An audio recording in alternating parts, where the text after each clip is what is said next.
Hola, bienvenidos. La clase de hoy es para el principio de Bernoulli.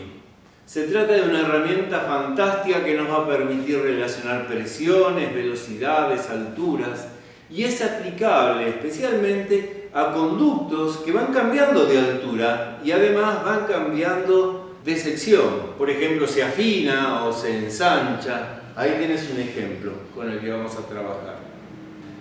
En el fondo, el principio de Bernoulli lo que dice, lo que cuenta, es que a lo largo del conducto la energía del fluido se conserva.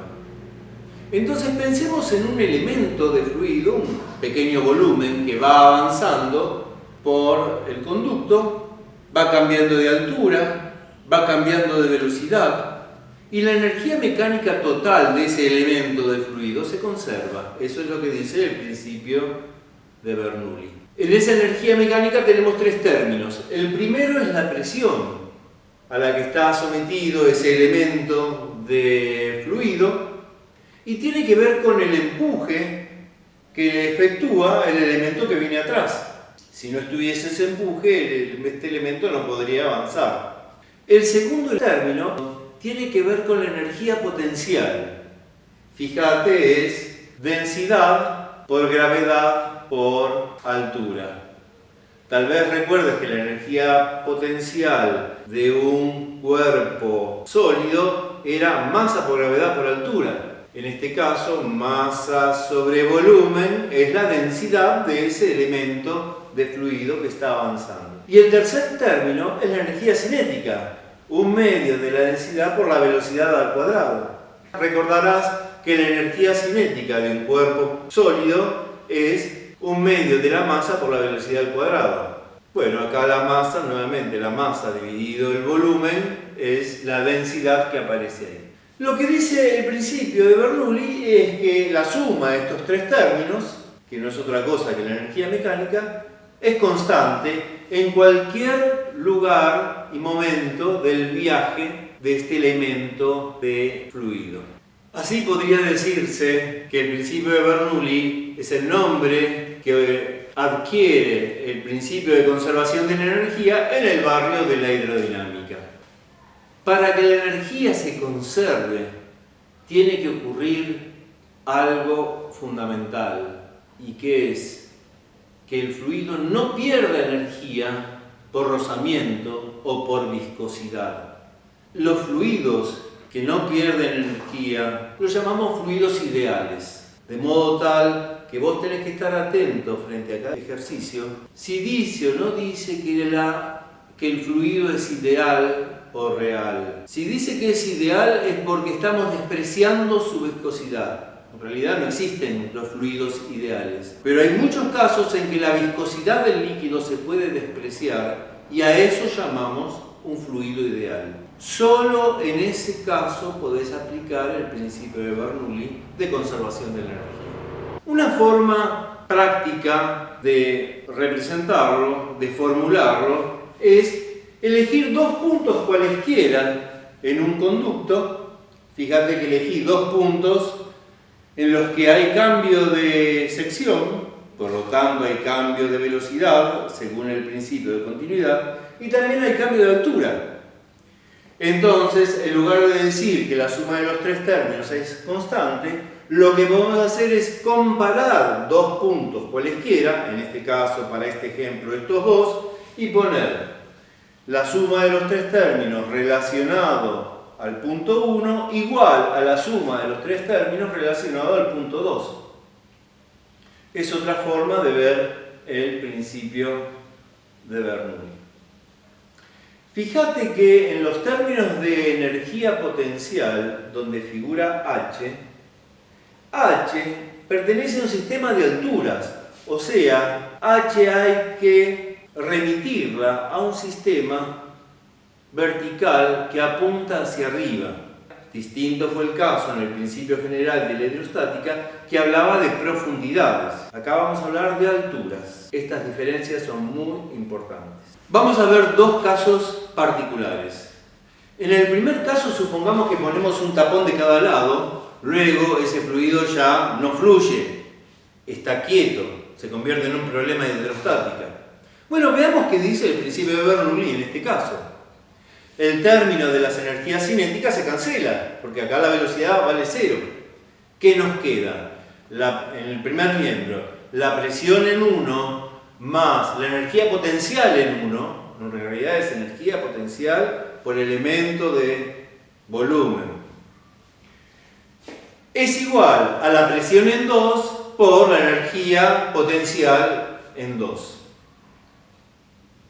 ¿Te suena familiar? ¿Todavía no?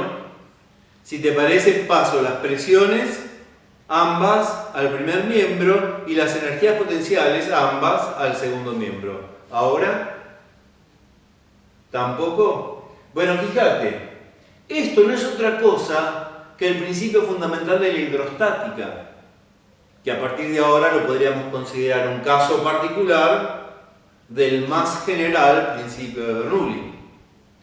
En realidad hay una diferencia, y la diferencia es que el primer término es una diferencia de presiones, y el segundo miembro es la inversa de las diferencias de energías potenciales. Mirá los subíndices: 1 menos 2, 2 menos 1. ¿Sí? La cuestión es la siguiente: cuando te presenté el principio fundamental de la hidrostática hablábamos de profundidades, en cambio Bernoulli habla de alturas. Si multiplicáramos por menos 1 para hacer este cambio, nos quedaría exactamente igual que el principio fundamental de la hidrostática. Vamos a otro caso. Supongamos ahora que tenemos un conducto en el cual no hay diferencia de altura, simplemente hay un ensanchamiento o un angostamiento, en este caso un ensanchamiento. Entonces, fíjate en qué se convierte el principio de Bernoulli. Podemos cancelar los términos de energía potencial y lo que nos queda es que la presión en 1 por la energía cinética en 1 igual a la presión en 2 por la energía cinética en 2. Vuelvo a aclarar, cuando hablo de energía cinética es energía cinética por unidad de volumen o por elemento de fluido. Esa fórmula nos está revelando una serie de fenómenos que son muy, pero muy antiintuitivos. Cuesta pensarlos. Vamos a verlo de otra manera. Esto que habla de la comparación entre dos puntos lo podría plantear así: la presión en cualquier lado más la energía en cualquier lado, en ese cualquier lado, es constante, se mantiene constante independientemente de la posición, siempre y cuando estemos frente a un conducto horizontal que no cambia de alturas. ¿Sí? Y eso me está diciendo que si hay un ensanchamiento, por lo tanto disminuye la velocidad, tiene que aumentar la presión para mantenerse constante. El otro debe disminuir. O sea, cuando aumenta la velocidad, tiene que disminuir la presión, o viceversa. Y esto es francamente antiintuitivo. Tenemos la ligereza de pensar que cuando un fluido se mueve velozmente, ejerce mucha presión, y es justamente al revés. Y te voy a dar varios casos que se entendieron gracias a esta formulación completamente antiintuitiva. Vamos con los ejemplos. El primero es muy sencillo y también muy divertido. Es un experimento que podés hacer en casa, solo en presencia de adultos.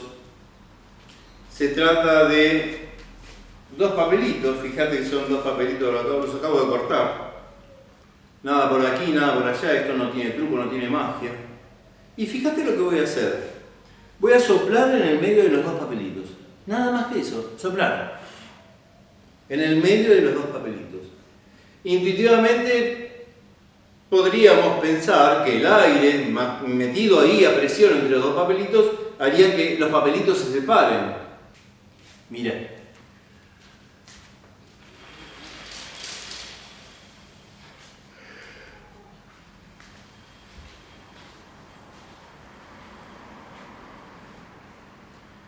Se juntan. Si soplo muy fuerte, flamean, pero siguen juntos. Lo ideal es soplar lo suficientemente suave como para ver que los papelitos se juntan sin flamear. ¿Y por qué se juntan? Bueno, porque el aire que pasa por el medio tiene velocidad. Está corriendo hacia abajo. el aire que está a los costados no, es el aire del ambiente que, salvo que venga una ráfaga de viento, está quieto. Entonces, el aire animado con cierta velocidad necesariamente implica una presión menor. Baja la presión en el medio. Luego la presión de los costados hace que los papelitos se junten. ¿Por qué se vuelan los techos, que no estaban bien agarrados, los techos de chapa, por ejemplo, un día de viento? Bueno, el aire que corre arriba del techo, al ganar velocidad, pierde presión. Luego la presión interior levanta el techo y se vuelan. Sin Bernoulli jamás lo podríamos haber explicado. ¿Cómo funciona un aerógrafo? ¿Sabés lo que es un aerógrafo? Es ese dispositivo sencillísimo, porque son dos canitos nada más puestos así en T, tal que uno sopla por uno de los canitos y genera una velocidad en el aire. Eso hace que disminuya la presión y esa presión chupa el líquido del recipiente en el cual esté sumergido. El líquido asciende y al encontrar el chorro de aire se pulveriza y pinta. He pintado con aerógrafo y me he divertido mucho. Los pintores de autos también pintan con este sistema aerógrafo, solo que no soplan, sino que el mecanismo que sopla es un compresor de aire. Este no lo vas a creer. ¿Por qué vuelan los aviones? ¿Por qué se sostienen en el aire los aviones?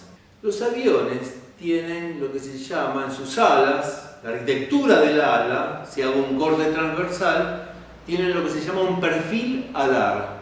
Y acá lo tenés. Ese es el perfil alar típico de las alas de los aviones. Entonces fíjate que lo que hace el ala es cortar el aire. Las partículas delante del ala y atrás del ala, que estaban juntas, siguen estando juntas antes y después de que pase el ala. Pero para separarse y juntarse, las de arriba tienen que hacer un viaje mayor que las de abajo. Para hacer un viaje mayor en el mismo tiempo, tienen que moverse más rápido. El avión vuela de forma tal que el aire que pasa por arriba del ala se mueve más rápido que el aire que pasa por abajo del ala.